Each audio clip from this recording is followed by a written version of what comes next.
Hello everyone. आज के video में हम एक नए मास्टर सर्कुलर को डिस्कस करेंगे। मास्टर सर्कुलर 1 अप्रैल को आया था bank finance to non bank finance companies. Basically ये मास्टर सर्कुलर बहुत इंपॉर्टेंट है। हमारा जो ये मास्टर सर्कुलर की सीरीज चल रही है, इसमें हम different different master circulars, master directions और नोटिफिकेशंस जो भी आरबीआई ने इशू किए हैं उसको डिस्कस कर रहे हैं। मैंने बेसिकली इन पर्टिकुलर सर्कुलर्स को थोड़ा स्टडी किया है। स्टडी करके उसके कुछ की पॉइंट्स, कुछ उनके इंपॉर्टेंट एलिमेंट्स को फाइंड आउट किया है, जो कि आपके एग्जामिनेशन पॉइंट ऑफ व्यू से खास करके जितने भी आपके बैंकिंग और फाइनेंशियल एग्जामिनेशन होते हैं उन सब पॉइंट ऑफ व्यू से इंपॉर्टेंट है। तो आज के वीडियो में जो हमारा मास्टर सर्कुलर होगा जिसको हम डिस्कस करेंगे वो है हमारा bank finance to non bank financial companies के रिलेटेड मास्टर सर्कुलर, जो आरबीआई ने 1 अप्रैल 2025 को डिस्कस किया था, इशू किया था, उसी को आज हम डिस्कस करेंगे।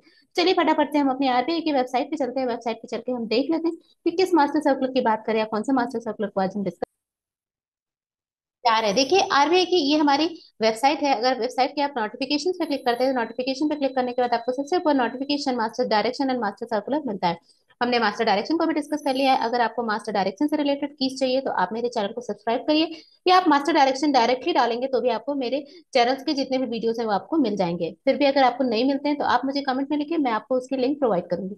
हमने स्टार्टिंग किया था लास्ट से, हमने फाइनेंशियल इंक्लूजन एंड डेवलपमेंट के जितने भी सर्कुलर है इसको डिस्कस कर लिया है। अभी जो हम डिस्कस कर रहे हैं वो हमारे कमर्शियल बैंकिंग के सर्कुलर्स हैं। कमर्शियल बैंकिंग के सर्कुलर्स में भी हाउसिंग फाइनेंस सर्कुलर को हमने डिस्कस कर लिया था। आज का जो हमारा सर्कुलर है वो है bank finance to non bank banking finance company से रिलेटेड जो भी सर्कुलर आरबीआई ने लॉन्च किया था उसके बारे में। देखिए बेसिकली ये हमारा सर्कुलर है। सर्कुलर में आरबीआई ने इस तरीके से चीजों को प्रेजेंट किया था और पूरा एलिबरेट करके हर एक चीज को, हर एक क्राइटेरिया को इसमें डिटेल में आरबीआई ने प्रेजेंट किया है। मैंने इसी प्रॉपर सर्कुलर को थॉरो स्टडी किया और स्टडी करने के बाद कुछ की पॉइंट्स, कुछ की एलिमेंट्स बनाए हैं जो कि डिफरेंट डिफरेंट टाइप के बैंकिंग और फाइनेंशियल एग्जाम्स में आते हैं। आरबीआई का सर्कुलर बहुत ही इंपॉर्टेंट रोल प्ले करता है फाइनेंशियल सेक्टर में। और फाइनेंशियल सेक्टर में जितने भी चीजों में चेंजेस आते हैं, जितने भी चीजें नई इंप्लीमेंट होती है, वो मोर और लेस आरबीआई सर्कुलर से डायरेक्टली और इनडायरेक्टली इन्फ्लुएंस होती है। चलिए फटाफट से हम कीज देखते हैं, साथ ही साथ कुछ क्वेश्चंस भी देखते हैं जो उस पर्टिकुलर कीज से इंपॉर्टेंट और खास करके इस पर्टिकुलर सर्कुलर से रिलेटेड हैं, और जो कि आपको एग्जाम्स में आएंगे। और मोर और लेस उसी तरीके के क्वेश्चंस भी आपको एग्जाम्स में देखने को मिलेंगे। तो चलिए हम बिना लेट किए हुए फटाफट से कीज और क्वेश्चंस को डिस्कस कर लेते हैं। देखिए ये पर्टिकुलर सर्कुलर हमने आरबीआई से रिलेटेड था जिसको हमने डिस्कस किया था। आरबीआई का जो सर्कुलर का नेम था वो हमने वहां पे देख ही लिया था। हमारा सर्कुलर का था क्या था, bank finance to non bank financial companies. कब इशू किया था, 1 अप्रैल को। और इसका इफेक्टिव डेट भी क्या था, इफेक्टिव डेट भी हमारा 1 अप्रैल ही था। बेसिकली क्वेश्चन में आता है कि कौन सी डेट था उसका इशू करने का, कौन सा डेट था इफेक्टिव। मोर और लेस डेट सेम होती है लेकिन किसी किसी सर्कुलर की डेट अलग भी होती है। अब ये एप्लीकेबल किस पे था, एप्लीकेबल था all scheduled commercial bank excluding RRBs. इसमें भी आरआरबीस को एक्सक्लूड किया है, जितने भी शेड्यूल कमर्शियल बैंक थे सबको इंक्लूड किया था। की पॉइंट क्या थे, की पॉइंट्स थे consolidation of instruction up to March 31, 2025। पहला क्या था, कंसोलिडेट किया था जितने भी इंस्ट्रक्शंस 31 मार्च तक थे उनको रिप्लेस प्रीवियस सर्कुलर, जितने भी प्रीवियस सर्कुलर्स इससे रिलेटेड आए थे उन सबको हटा दिया था। Applicable to NBFCs registered non registered with RBI, contains exposure norms with prudential ceilings, restrictions, risk weight, statutory guidelines under Section 35A of BR Act 1949। तो ये देखिए ये कुछ इसके की पॉइंट्स थे, की कॉन्सेप्ट्स आप कह सकते हैं, की एलिमेंट्स आप कह सकते हैं, जो कि इस पर्टिकुलर सर्कुलर में हमको देखने को मिले हैं। अब आप ये बताएंगे कि इतने छोटे थोड़े से की पॉइंट्स है तो इससे किस तरीके से क्वेश्चंस आ सकते हैं। तो चलिए फटाफट से हम देख लेते हैं कि किस तरीके के क्वेश्चंस इस पर्टिकुलर सर्कुलर से रेज हो सकते हैं।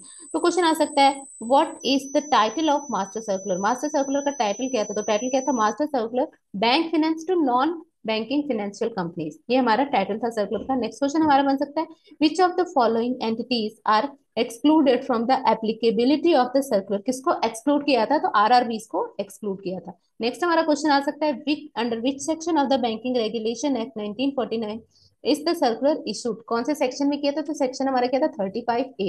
मतलब बैंकिंग रेगुलेशन एक्ट 1949 ही था लेकिन उसका सेक्शन हमारा 35A था।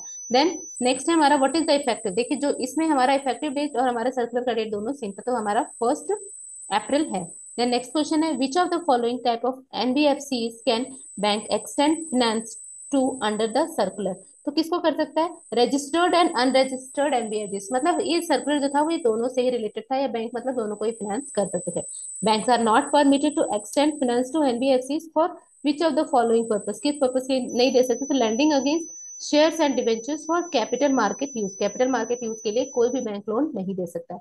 Then what is the maximum permissible exposure of bank to an NBFC engaged in lending against gold. तो इसमें क्या था, 7.5% of capital fund, this is the right answer. Then next question हमारा आ सकता है, can bank finance NBFC engaged in second hand assets financing?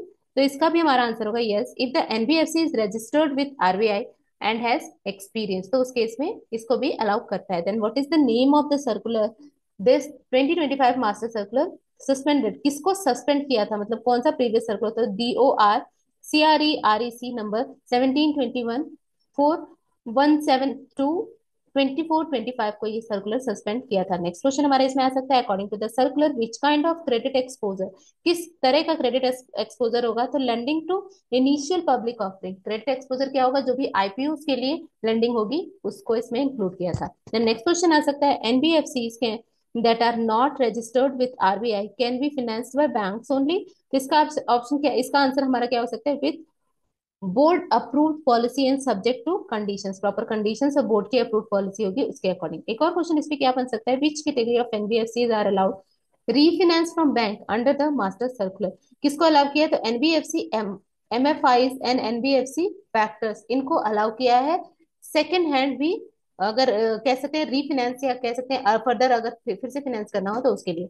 तो basically मेरा आप सबसे यही कहना है कि ये जो कीज बना के रखे हुए हैं ना, ये कीज बहुत इंपॉर्टेंट है, और इनको अगर आप फोकस कर लेंगे, इसका स्क्रीनशॉट लेके रखेंगे, तो आपको ये सर्कुलर बहुत ही इफेक्टिव होगी। नेक्स्ट क्वेश्चन हमारा बन सकता है, lending to NBFC is governed under what broader banking principle? lending to NBFCs को किस ब्रॉड प्रिंसिपल में कंसिडर करते हैं? तो ये प्रूडेंशियल एक्सपोजर नॉर्म्स के अंदर इसको कवर करते हैं, ये भी मैंने कीज में इंक्लूड किया है। Which of the following activities prohibited for bank finance to NBFC? किसको प्रोहिबिट किया है?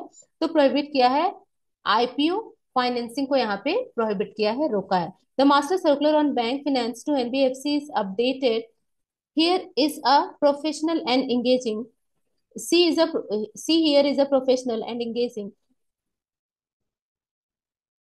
So these questions can be asked, इस तरीके के क्वेश्चंस आपसे पूछे जा सकते हैं, और इस तरीके के क्वेश्चंस को आप इजीली, अगर सिर्फ ये छोटे से कीज को रिमेंबर करके रखेंगे तो आप आंसर कर सकते हैं। तो मेरा आपको सजेशन होगा कि आप इस की का एक स्क्रीनशॉट लेके रख लीजिए, और इस कीज को सिर्फ आप 2-3 दिन में एक बार जस्ट रीड आउट भी करते रहेंगे, तो नेचुरली आप आरबीआई के सर्कुलर से रिलेटेड क्वेश्चंस को इजीली कर पाएंगे। तो चलिए मिलते हैं नए सर्कुलर, नए डायरेक्शन या नए नोटिफिकेशन के साथ, तब तक के लिए take care, goodbye, have a nice day.